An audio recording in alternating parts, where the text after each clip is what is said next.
नमस्कार दोस्तों, आज मैं आप सभी को एक सच्चे गायत्री साधक मौनी बाबा की कहानी सुनाने जा रही हूँ। यह कहानी सर्वश्रेष्ठ, सुंदर, इमोशनल, आध्यात्मिक ज्ञान की कथा है। एक बार इस कथा को पूरी अंत तक जरूर सुनिएगा। इस गायत्री साधक मौनी बाबा को आप शत शत नमन करेंगे, तो पूरे अंत तक इस कहानी को जरूर सुनिएगा दोस्तों। प्राचीन समय की बात है। विंध्याचल की पर्वतमालाओं तथा माँ विंध्यवासिनी के मंदिर के निकट ही मौनी बाबा की गुफा थी। वहाँ वह अपने 2 शिष्यों के साथ माँ गायत्री की अखंड साधना में लीन थे। माँ गायत्री की निरंतर साधना तथा गायत्री महामंत्र के जप और ध्यान के प्रभाव से उनका व्यक्तित्व सूर्य की तरह प्रखर तेज से अलौकिक रहता था। वह एक ऐसे सिद्ध साधक थे जिनके पास विभिन्न सिद्धियाँ और विभूतियों सहज उपलब्ध थी। उनकी ख्याति दूर दूर तक फैली हुई थी, किंतु वह स्वामी जी मौन व्रत के कारण किसी से बातचीत नहीं करते थे। उन्होंने 40 वर्ष से मौन व्रत ले रखा था, इसलिए वे किसी से मिलते जुलते और बातचीत नहीं करते थे। हमेशा मौन रहने के कारण ही लोगों ने उन्हें मौनी बाबा कहना शुरू कर दिया था। जब भी उन्हें किसी वस्तु की आवश्यकता होती थी, वे संकेत देकर या जमीन पर लिखकर समझा देते थे। वैसे बाबा जी की जरूरतें कुछ खास नहीं थी। 2 अंगोछे और लंगोटी में काम चला लेते थे। भोजन में नीम, बेल और तुलसी पत्र पीसकर खा लेते थे। उनका जीवन पूरी तरह से एक तपस्वी का जीवन था। बाबा जी मौन भले ही रहते थे, लेकिन सबकी मनोकामनाएं पूर्ण करते थे। जो भी उनके पास आया कभी भी निराश होकर नहीं गया, इसलिए सभी की उनके प्रति अटूट विश्वास थी। बाबा बड़े ही शांत, सौम्य और दूरदर्शी स्वभाव के थे। सूर्य सा तेज उनके मुखमंडल पर हमेशा दीप्तिमान रहता था। जिनको बाबा के आशीर्वाद से लाभ होता, वह दूसरों को बताते थे। इससे दिन प्रतिदिन उनकी गुफा पर लोगों की भीड़ बढ़ने लगी, जिससे उनकी साधना में विघ्न पड़ने लगा। लोगों की समस्याओं का कोई अंत नहीं, और फिर यदि कुछ ऐसा मिल जाए कि मस्तक नवाओ और समाधान पाओ, तो कौन चुकेगा। इसलिए बाबा ने नीचे वाली गुफा में अपने 2 शिष्यों को बिठा दिया था और स्वयं ऊपर की गुफा में जाकर साधना करने लगे। मौनी बाबा के शिष्य भी कोई साधारण चेले तो थे नहीं। उन्हें भी बाबा जी की कृपा से सिद्धियाँ प्राप्त थी, इसलिए अब वही लोगों को आशीर्वाद देकर वहाँ से विदा कर देते थे। ज़्यादातर लोग सांसारिक इच्छाओं की पूर्ति के लिए आते थे, इसलिए उन्हें उपयुक्त आशीर्वाद दे दिया जाता और वह संतोष पूर्वक वापस लौट जाते थे। मौनी बाबा जिस राज्य में रहते थे, वहाँ का राजा निसंतान था।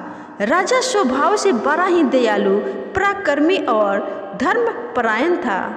उस राज्य में सभी सुख और प्रेम पूर्वक रहते थे। राजा की तरह महारानी भी बड़े ही धार्मिक स्वभाव की विदुषी थी। उन्हें दुख था तो केवल इस बात का कि उनकी कोई संतान नहीं थी।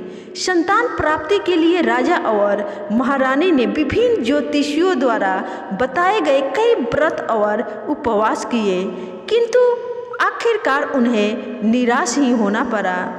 संतान प्राप्ति की चिंता में राजा और महारानी नित्य निरंतर तिल तिल कर जल रहे थे। तभी महारानी को किसी दासी ने मौनी बाबा के पास जाने को बोला। मौनी बाबा के चमत्कारों की कहानियाँ राजा और रानी दोनों ने सुन रखी थी, किंतु वह इतने निराश हो चुके थे कि अब उनमें कहीं आने जाने की इच्छा ही नहीं थी। किंतु महारानी कहाँ हार मानने वाली थी। रानी ने महाराज से मौनी बाबा के पास जाने की इच्छा व्यक्त की। पहले तो महाराज ने मना किया, किंतु फिर महारानी की बात रखने के लिए राजा ने फैसला किया कि मौनी बाबा को ही राजदरबार में बुला लिया जाए। जब यह बात रानी को पता चली तो उन्होंने महाराज के निर्णय का विरोध करते हुए कहा, महाराज, याचक दाता के पास जाता है, न कि दाता याचक के पास आए। रानी की बात तर्क संगत थी, अतः राजा मौनी बाबा के पास जाने के लिए सहमत हो गए। राजा ने सेना सजाने के आदेश दिया। तब महारानी फिर बोली, महाराज, हम वहाँ कोई युद्ध करने या अपना वैभव दिखाने नहीं जा रहे हैं, बल्कि एक याचक की भांति कुछ मांगने जा रहे हैं, अतः हमें एक याचक के भेष में ही वहाँ जाना चाहिए। राजा रानी के इस बात से भी सहमत हो गए। दूसरे ही दिन दोनों मौनी बाबा के तप स्थान की ओर चल दिए। विंध्याचल में बसे उस तप स्थान का वातावरण बड़ा ही सुरमय, शांत और मनोरम था। निकट ही झरनों का कल और पक्षियों की चहचहाहट मधुर संगीत बिखेर रही थी। वहाँ के निवासी बाबा के शिष्यों से आशीर्वाद लेकर जा रहे थे। राजा और रानी दोनों ने बाबा के शिष्यों को प्रणाम किया और वहाँ बैठ गए। कुछ देर बाद रानी ने बाबा के दर्शनों की अभिलाषा व्यक्त की। अब तक बाबा के इन दोनों शिष्यों के अलावा ऊपर वाली गुफा में कोई नहीं गया था, लेकिन आज पता नहीं क्यों बाबा के शिष्यों ने इन्हें नहीं रोका। राजा और रानी दोनों गुफा में प्रवेश कर गए। गुफा में बाबा के तप और शांति का अनुपम तेज बिखरा हुआ था। राजा ने इससे पहले ऐसा महान तपस्वी अब तक नहीं देखा था। रानी तो बाबा को देखते ही अस्तबद्ध रह गई। दोनों बाबा को दंडवत प्रणाम किया। बाबा ने अपना दाहिना हाथ उठा दिया। उन्होंने सोचा शायद बाबा मौन तोड़ेंगे, लेकिन बाबा कुछ नहीं बोले। वह काफ़ी देर वहाँ बैठे रहे, लेकिन बाबा ने तो मौन व्रत धारण किया था। राजा तो प्रतिदिन वहाँ नहीं आ सकता था, लेकिन उन्होंने रानी को मौनी बाबा के पास जाने की अनुमति दे दी। रानी प्रतिदिन बाबा के तप स्थली पर जाती थी और वहाँ आसपास साफ सफाई करती थी। वह घंटों इस आस में बैठी रहती थी कि बाबा मौन तोड़ेंगे और मुझसे बात करेंगे। ऐसे ही दिन पर दिन बीतते गए और बरसात का मौसम आ गया। एक दिन खूब तेज बारिश हो रही थी। बिजली कड़की, बादल गरजे, आंधी और तूफान से भयावह वातावरण बना हुआ था। ऐसे में भी रानी अपने संकल्प से नहीं हटी। वह पूरी तरह से भीग चुकी थी, लेकिन फिर भी वह बाबा की गुफा के पास पहुंच गई। पहाड़ों पर फिसलने के कारण कई जगह चोट भी आई थी, जिनसे रक्त बह रहा था। एक बार तो वह एक गहरी खाई में गिरते गिरते बची। इतना कष्ट होते हुए भी रानी की निष्ठा बाबा के प्रति बनी रही। कहते हैं इरादों के पक्के कभी नाकाम नहीं होते। यही रानी के साथ भी हुआ। रानी की ऐसी दयनीय दशा देख मौनी बाबा का हृदय करुणा से भर गया। उनका मौन टूटा और वह करुण स्वर में बोले, बेटी, तू क्यों इतना कष्ट सह रही है? आखिर तुझे क्या चाहिए? बोल बेटी, क्यों तू इस संकल्प काल में अपनी जान जोखिम में डालकर मेरी कुटिया तक आई? बोल, तुझे क्या चाहिए? पहले तो रानी को विश्वास नहीं हुआ कि मौनी बाबा बोल उठे। वह खुशी से बाबा की ओर दौड़ पड़ी और उनके चरणों में प्रणाम करते हुए बोली, बाबा, मैं अभागिनी निसंतान हूँ, मुझे संतान चाहिए। आपके दर से कोई निराश नहीं जाता बाबा, मुझे भी पुत्रवती होने का आशीर्वाद दीजिए। बाबा तो करुणा के सागर थे। बोल दिए, जा, तुझे पुत्र होगा। बाबा से वरदान पाकर रानी प्रसन्नतापूर्वक लौट आई। उसके बाद बाबा ने ध्यान में जाकर देखा तो पता चला कि महारानी के भाग में कोई संतान नहीं है। लेकिन मौनी बाबा तो आशीर्वाद दे चुके थे। उनका आशीर्वाद झूठा कैसे हो सकता था? उसी क्षण उन्होंने निश्चय किया कि मैं स्वयं रानी के कोख में जन्म लूँगा। उन्होंने समाधि लगाई और प्राण त्याग दिए। दूसरे दिन जब महारानी बाबा के तप स्थान पर पहुंची तो बाबा का पार्थिव शरीर पड़ा था और दोनों शिष्य उनके अंतिम संस्कार की तैयारी कर रहे थे। रानी दुखी होकर लौट आई। बाबा के आशीर्वाद के अनुसार कुछ दिनों बाद महारानी गर्भवती हो गई। राजमहल में चारों ओर खुशियों का माहौल छा गया और महाराज के नीरस जीवन में फिर से खुशियां आ गई। यथा समय एक सुंदर राजकुमार ने जन्म लिया जो जन्म से ही मौन था। राजकुमार सभी तरह सुलक्षणों से युक्त था किंतु वह कुछ भी बोलता नहीं था। राजा ने अनेकों वैद्य और ज्योतिषों को बताया लेकिन कोई भी राजकुमार के एक शब्द ना कहलवा सके।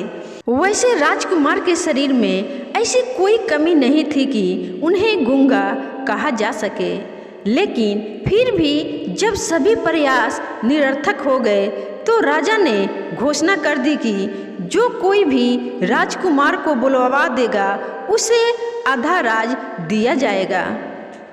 मेधावी राजकुमार ने कुछ ही समय में सारी विद्याएं सीख ली और सभी कलाएं सीख ली।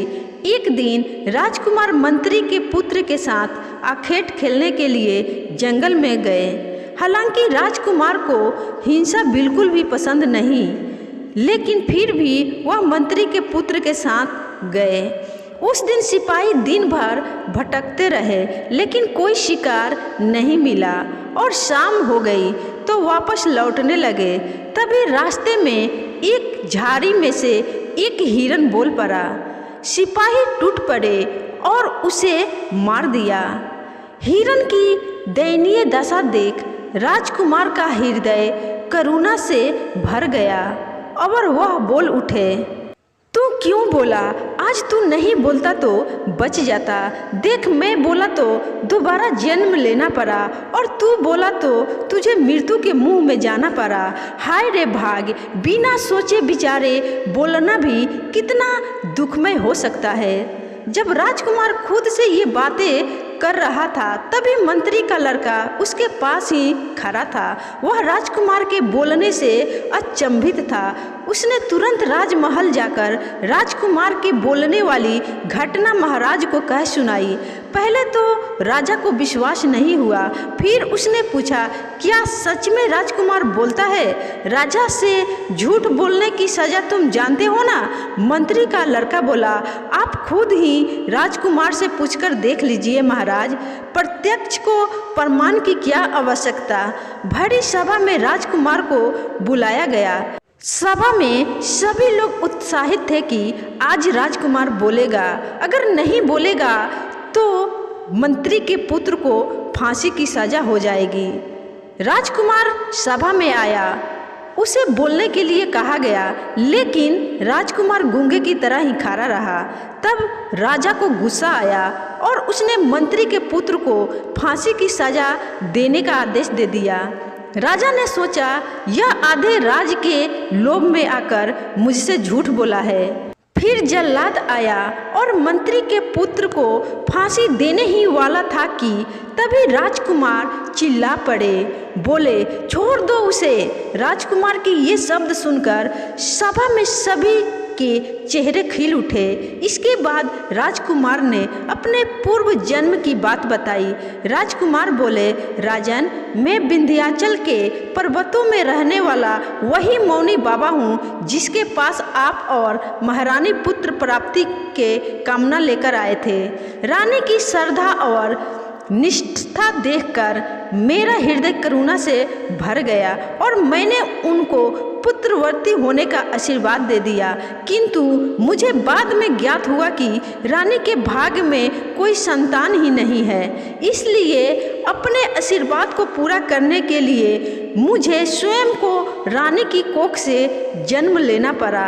अब रानी भी निसंतान होने के दुख से उबर गई है, अतः अब मैं पुनः अपनी तप साधना करने जा रहा हूँ। इतना कहकर राजकुमार वापस अपने तप स्थली की ओर चल दिए। साधना की महिमा यदि समझना हो तो मौनी बाबा को समझ लो, जिन्होंने गायत्री साधना के लिए अपना सारा राज छोड़ दिया, जिन्होंने एक स्त्री की अभिलाषा पूर्ण करने के लिए स्वयं को एक जन्म तक निछावर कर दिया। धन्य है वह संत और वह लोग जिन्हें ऐसे संत के दर्शन का सौभाग्य प्राप्त हुआ।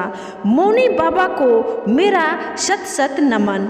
दोस्तों, कहानी अच्छी लगी हो तो कृपया मौनी बाबा की जय कमेंट में ज़रूर लिखना और भगवान से प्रार्थना करना कि ऐसे संत भगवान हमेशा धरती पर भेजे। और कहानी को लाइक शेयर कमेंट करना ना भूलें। और ऐसी कहानी सुनने के लिए दोस्तों हमारे चैनल को सब्सक्राइब करें। अगर आप फेसबुक पर देख रहे हैं, आईडी को फॉलो करें। धन्यवाद।